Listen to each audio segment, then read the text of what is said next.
first Rising from Rainbow. That's my favorite record of all the times.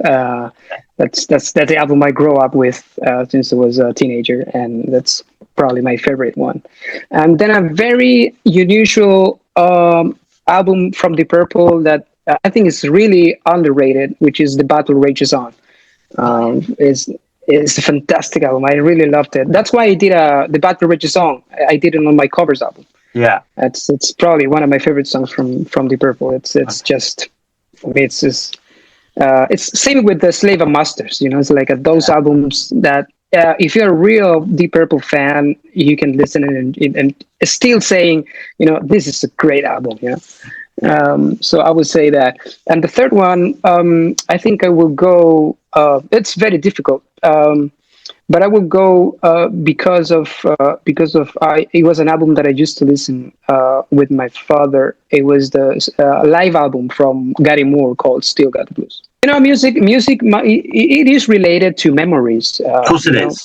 Every time you listen music, it brings you memories from. Oh, I remember that moment, and I have strong memories with my father listening to that. It was a cassette tape. Yeah. And my father, he bought a track for the work, right. And I'm talking about the 80s, yeah, right, and the late 80s, the beginning of the 90s. And while all my schoolmates, they were listening to, in the 90s, you know, they were listening to Pearl Jam and Nirvana and Pantera, and some others, they were listening to Metallica and all this stuff. Yeah, I was listening. I remember my father, he bought this track, and it comes with a radio cassette. Which it was a kind of a luxury at that time. No many cars they had that. No, they didn't. And so yeah, he has this. It was his recording. He has this cassette, and I just put it there, and then I didn't know who he was, and I was like, oh, this is fantastic. It's not only the playing, but also the singing. It was fantastic. Yeah, so I still have memories from listening to that in my father's track. Still Got the Blues on live. It was just amazing. That's a lovely memory, mate. Yeah, that's it, isn't it? That's what music does. Somebody talked to me a lot about Australia. That's something that really keeps my interest because I saw there are many bands going there, and I never had the chance to go. So that would be when I was in Michael Schenker. There was a lot of people saying, "Come to Australia." It's a little bit far away, but you know, I think it's doable to do. Yeah, at some point. One other would be Chile, my country, because I never had the chance. Since I became a professional, I never had the chance to do a proper tour. Yeah. Oh, wow. Wow. Yeah. So that would be fantastic, I think. And I think the other country is also in America. It will be Mexico, because I know that I have a lot of fans there from. Since when we started with Lords of Black on 2013, and actually I think there is also a official fan club or something like that. I think there is on Facebook, isn't it? I think, or something. Yeah, kind of. Yeah. So yeah, that would be fantastic also to play in Mexico. What song would wake you up from a deep sleep? Oh, it's very easy also, because it happens sometimes. I am an early bird, so I wake up very early in the morning. I don't have problems with that. I wake up 7 because we have 3 big dogs that I need to feed every morning. So, and I walk with them, and I need to walk them, and because they're big dogs. So I wake up early. But if sometimes I come back very late from a show, from a trip or whatever, and I wake up late, then I wake up like 10, 11 a.m. and I can hear on the first floor my wife listening to Motley Crue, because she likes Motley Crue a lot. So kickstart my heart.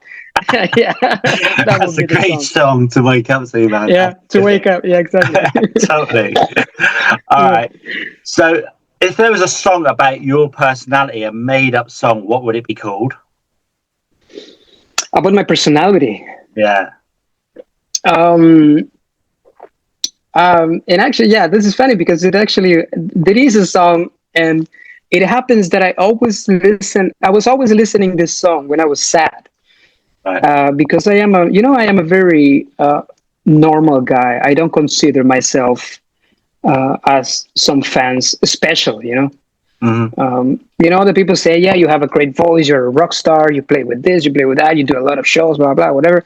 But I am a very down-to-earth person. I consider myself very down-to-earth and humble because, I grew up being like that, and my father taught me to be like that all the time. You need to know where you come from, and you never know what's going to happen, especially in the music business.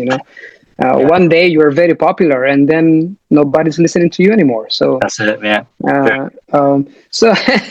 There was a song that constantly I was always listening when I was a little bit sad, and especially after the pandemic, I was going through some personal issues and let's say dark times. And one day my wife, she told me, do you realize that you're always listening to this song when you are sad or you're just contemplating things? And I was, no, what are you talking about? And she told me about this song, and then I realized it was Empty Rooms from Gary Moore. Really? Okay, yeah. Wow.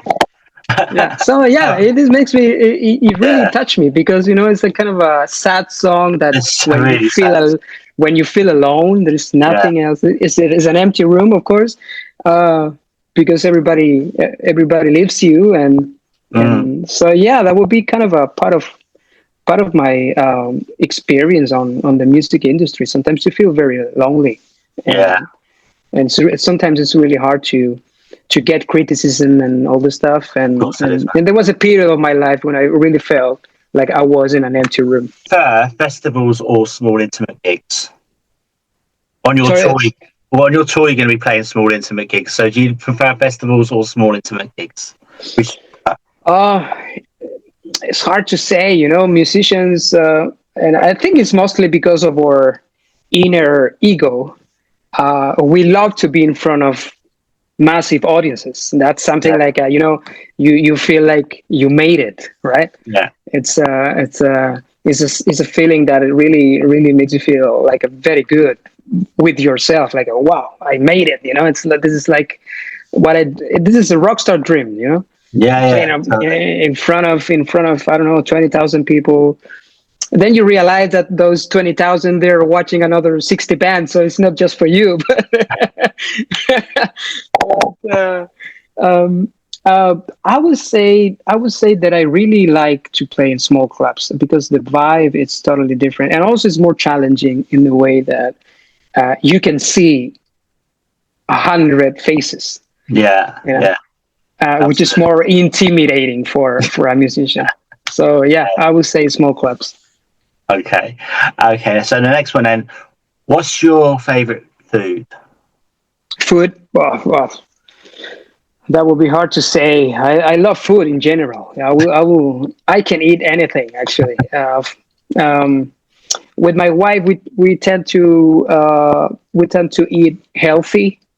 As much as I can, but I have a box of sweets there waiting for me every day. So, but I would say barbecues in general, because and in South American culture, it's very popular, and you make barbecues to celebrate absolute everything. It's like it doesn't matter if it's a birthday, it's Christmas, which is in summer, or New Year's Eve, or whatever it is always a barbecue around. And sometimes for no reason, you're with a friend and say, shall we make a barbecue? Yeah, let's do a barbecue. That's so cool. So we'll say barbecue for me. Yeah. That's so cool. So being a rock singer, have you been, or are you a saint, or are you a sinner? Both. You must be both.